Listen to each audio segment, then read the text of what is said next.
আসসালামু আলাইকুম। আমরা তো অনেকের জন্যেই অনেক কিছুই ভাবি। কার ভালো করা যায়, কার ক্ষতি করা যায়, একেকজনের চিন্তাভাবনা একেক রকম।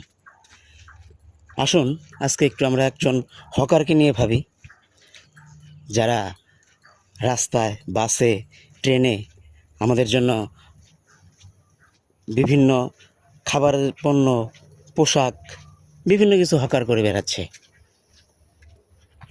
অনেক মানুষ আছেন যারা প্রভাবিতের কারণে এই হকারদের সাথে বাজে আচরণ করি।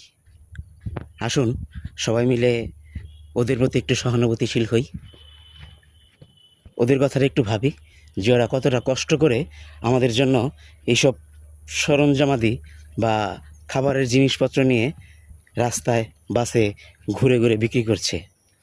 আমরা হয়তো বাসে অনেক সময় অনেক কিছুই পাই না, এক বোতল ঠান্ডা পানির জন্য ছটফট করি।